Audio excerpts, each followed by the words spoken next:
মহাকুম্ভ আমি নাইবা বললাম, ওটা এখন মৃত্যু কুম্ভ হয়ে গেছে।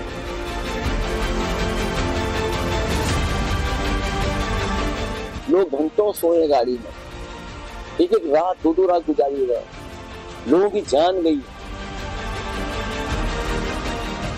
चोरी छिपे चुपचाप संगम में डुबकी लगा करके आ गए।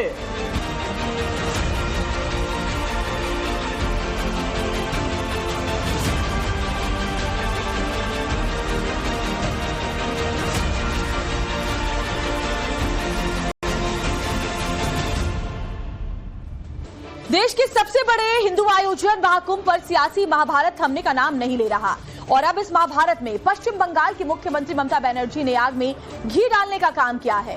ममता ने महाकुंभ पर ऐसा विवादित बयान दिया जिससे न सिर्फ संत समाज को गुस्से में ला दिया बल्कि हिंदू आस्था को भी गहरी चोट पहुंचाई। पश्चिम बंगाल की मुख्यमंत्री ममता बनर्जी ने एक दिन पहले बंगाल विधानसभा में बयान दिया। हाल में हुई भगदड़ की घटनाओं के मद्देनजर महाकुंभ मृत्यु कुंभ बन गया है। उन्होंने दावा किया कि इस महाकुंभ में मरने वालों की वास्तविक संख्या को छुपाया गया। उनके इस बयान पर बीजेपी की ओर से पलटवार भी किया गया। पूरी खबर डिटेल में आपको बताएंगे, लेकिन उससे पहले बड़ी खबर आपको इस वक्त बता देते हैं।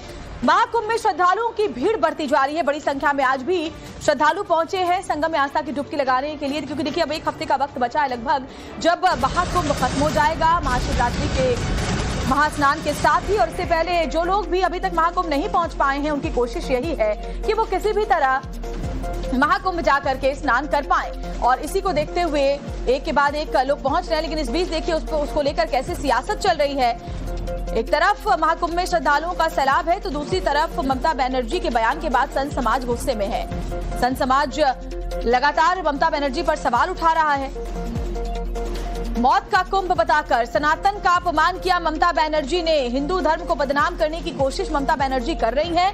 संत समाज इसको लेकर के लगातार सवाल उठा रहा है। दरअसल ममता बनर्जी ने कहा था महाकुंभ को मृत्यु कुंभ, और भगदड़ के मामले में मृतकों के आंकड़े को सही सामने नहीं रखने का आरोप उन्होंने योगी सरकार पर लगाया था। और इसको लेकर देखिए बीजेपी भी लगातार हमलावर है। ममता बनर्जी के बयान पर विवाद बढ़ गया है। सीएम ममता के बयान पर बीजेपी ने पलटवार किया। बंगाल और देश की जनता ममता को जवाब देगी, बीजेपी कह रही है। तो संत समाज का कहना है कि मौत का कुंभ बताकर सनातन का अपमान ममता बनर्जी ने किया है।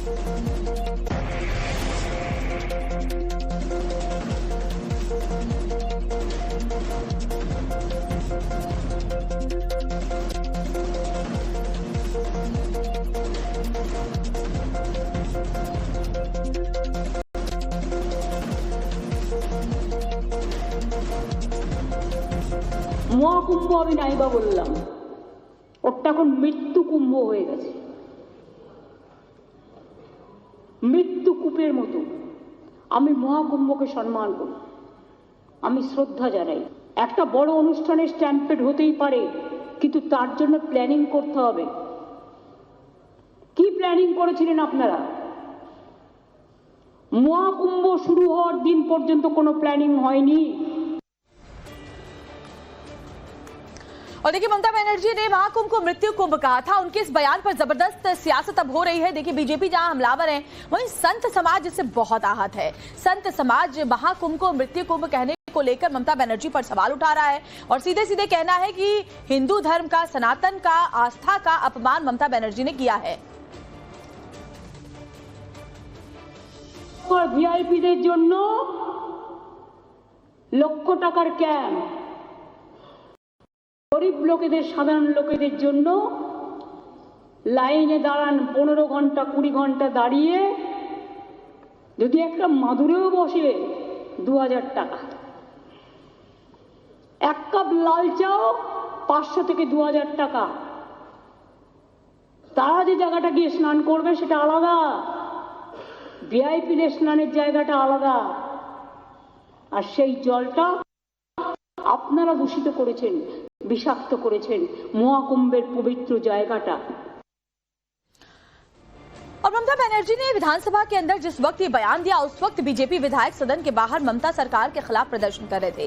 लेकिन जैसे ही ममता बनर्जी के महाकुंभ को लेकर दिए गए विवादित बयान के बारे में बीजेपी विधायकों को पता चला, उन्होंने मुख्यमंत्री के खिलाफ नारेबाजी शुरू कर दी और बंगाल में नेता विपक्ष शुवेंदु अधिकारी ने ममता को करारा जवाब दिया।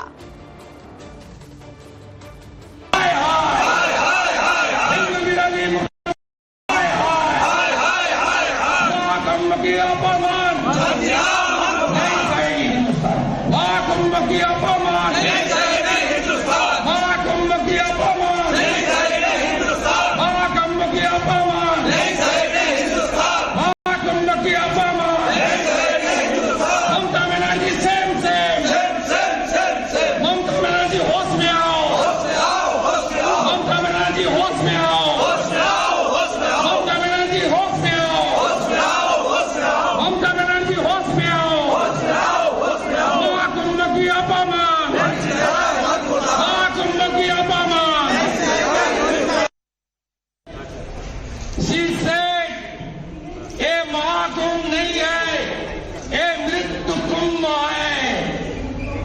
ये हिंदू के ऊपर आघात, महाकुंभ के ऊपर आघात। अखाड़ा से संत समाज आवाज उठाइए। अब स्वामी विवेकानंद श्री चैतन्य देव की धरती बंगाल में हर क्षेत्र में ममता बनर्जी का पुष्प दल दान करिए। अब सच्चा हिंदू है तो राजनीति से ऊपर उठ के ममता बनर्जी का इस अपशब्दों की जोरदार विरोध करे। और ममता बनर्जी के बयान पर विवाद बढ़ गया है। एसपी सांसद डिंपल यादव और बीजेपी नेता अपर्णा यादव आमने सामने आ गए हैं। डिंपल यादव ने ममता का बचाव किया और ये कहा कि महाकुंभ में मरने वालों का आंकड़ा सरकार बता नहीं रही, जिसकी मांग लगातार समाजवादी पार्टी भी कर रहा है। वहीं अपर्णा यादव ने विरोधियों पर जोरदार वार किया और कहा कि ये सनातन का अपमान कर रहे हैं और हम अब कब तक सनातन का अपमान सहेंगे। आखिर घटी इस बार जो बहुत ही निंदनीय घटनाएं घटी हैं और जिस तरह से शासन और प्रशासन ने इसको पूरा छुपाने की कोशिश करी, इसको कवर अप करने की जो कोशिश करी, हम तो केवल ये चाह रहे थे कि सरकार सही आंकड़े बता दे और जो बॉडीज नहीं मिल रही हैं घर परिवारजनों को, वो सरकार सौंप दे और आंकड़े दिखा दे। इसमें कोई गलत या सही की बात नहीं है, क्योंकि करोड़ों लोग आए थे और जहां उम्मीदें थी, जहां सरकार खुद कह रही थी कि 100 करोड़ का इंतजाम होगा और जो नहीं हो पाया। और लगातार हम देख रहे हैं कि घटनाएं घट रही हैं, चाहे लोग लौटते समय एक्सीडेंट की वजह से काफी लोगों ने अपनी जान गंवाई है, चाहे रेलवे स्टेशन हो, चाहे कुंभ खुद हो, कुंभ में खुद जो घटनाएं घटी हैं। तो हम चाहते हैं जो जो लोग अपनी जान खो रहे हैं उनको सरकार सही में मुआवजा दे दे। ममता जी हों चाहे जितने भी विपक्षी हों, ये कब तक जो है हमारे सनातन धर्म और परंपरा का मखौल उड़ाते रहेंगे।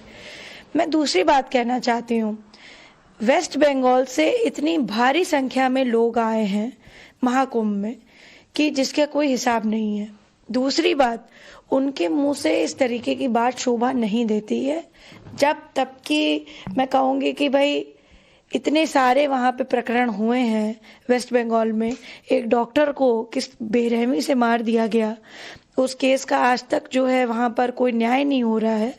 तो मैं समझती हूँ कि ममता जी को इस तरीके की धर्म विरोधी बातों से बचना चाहिए। इतने बड़े राजनीतिया होने के बावजूद अगर वो धर्म का, सनातन का और संस्कृति का मजाक उड़ाती हैं, इतने करोड़ों लोगों की आस्था को मुझे लगता है कि उन्होंने आहत किया है। सीएम योगी और अखिलेश यादव के बीच भी महाकुंभ को लेकर कई बार पलटवार हो चुका है। अखिलेश जहां लगातार आयोजन पर सवाल खड़े कर रहे हैं, तो वहीं योगी उन्हें जवाब देने में देर नहीं लगा रहे। फिर क्या दुर्दशा हुई सोचो, लोग घंटों सोए गाड़ी में, एक एक रात, दो रात गुजारिएगा, लोगों की जान गई है, लोग निकल नहीं पाए। इलाहाबाद प्रयागराज के लोग तो हाउस अरेस्ट रहे हैं। दो मुख्यमंत्री प्रदेशों के जाम खुलवा रहे, जो ट्रैफिक का काम एक सिपाही करता है। चोरी छिपे उन लोगों ने कोरोना की वैक्सीन लगवाई, लेकिन दुनिया को कहते रहे रे मत लगाओ। ऐसे ही चोरी छिपे, वो तो आज के दिन पे बहुत कोई छुप नहीं सकता। चोरी छिपे चुपचाप संगम में डुबकी लगा करके आ गए, लेकिन जनता जब पुण्य का भागीदार बनने के लिए, स्नान करने के लिए जा रही है, कह रहे मत जाओ। लेकिन जनता कहां मानने वाली है? जनता तो उनकी असलियत जान चुकी है और इसे करोड़ों की संख्या में श्रद्धालु जाकर के आज भी और 26 फरवरी तक रेला इसी प्रकार से आगे बढ़ता रहेगा, कोई संदेह नहीं। तो एक तरफ सीएम योगी महाकुंभ से दुनिया को आस्था की ताकत का ट्रेलर दिखाने में जुटे हैं। सीएम योगी का कहना है कि प्रयागराज, काशी और अयोध्या में उमड़ रही श्रद्धालुओं की भीड़ ने दिखा दिया कि कैसे लोगों को रोजगार मिल रहे हैं और कमाई कई गुना बढ़ गई है। लेकिन अखिलेश यादव की सुई अभी महाकुंभ के बजट पर ही अटकी हुई है। कुंभ के आयोजन में कुल 1500 करोड़ रुपए खर्च हुए हैं। और बदले में अगर उत्तर प्रदेश को 3 लाख करोड़ रुपए का लाभ होता हो और यहां की अर्थव्यवस्था सुदृढ़ होती हो, तो मुझे लगता है कि यह उत्तर प्रदेश के नौजवानों के लिए, उत्तर प्रदेश की जनता जनार्दन के लिए और नए भारत के नए उत्तर प्रदेश के लिए, जिसे हम आदरणीय प्रधानमंत्री जी की प्रेरणा से भारत के ग्रोथ इंजन के रूप में स्थापित कर रहे हैं, उस दृष्टि से अत्यंत उपयुक्त है। ये धार्मिक आयोजन मुनाफा के लिए नहीं होते हैं। हमारे मुख्यमंत्री क्या कह रहे हैं कि 2 लाख करोड़ का व्यापार होगा और व्यापारी वहां मर रहा है, व्यापारी घाटे में चला गया। जिन्होंने दुकानें ली वो उनका काम नहीं हुआ, बिका नहीं सामान, उनको लॉस हो गया बड़े पैमाने पे। तो कुंभ इन्होंने अपने आप को चमकाने के लिए किया। भारतीय जनता पार्टी कोई भी कार्यक्रम हो, चाहे धार्मिक हो, सांस्कृतिक हो, चाहे खेल का हो, ये हर एक में राजनीति कर देती है। और अब आपको सुनाते हैं ममता बनर्जी की मृत्यु कुंभ वाले बयान को लेकर साधु संतों की तरफ से सामने आई प्रतिक्रिया। बयान सुनकर आप भी अंदाजा लगा पाएंगे कि सनातन के सबसे बड़े महापर्व को लेकर दिए गए इस विवादित बयान से कैसे एक बार फिर से सियासी भूचाल शुरू हो गया है। ममता बनर्जी ये हिंदू है ही नहीं, ये तो मुस्लिम की औलाद है, मुगल की औलाद है। इसके लिए भारत भूमि में इसको ये रहने को इसको कोई अधिकार नहीं। हमारा ये रामकृष्ण का सनातनी देश है और रहेगा। थोड़ा ही दिन है, अभी दिल्ली का सुपड़ा साफ हुआ, थोड़े दिनों में बंगाल में भी जो है उसका सुपड़ा साफ होने वाला है। ममता नाम की चीज भी जो है मिटने वाली है। इस प्रकार से मौत का कुंभ कहकर एक प्रकार से सनातन धर्म का अपमान करने का जो काम कर रही है, ऐसी बयानबाजी से उनको बाज आना चाहिए।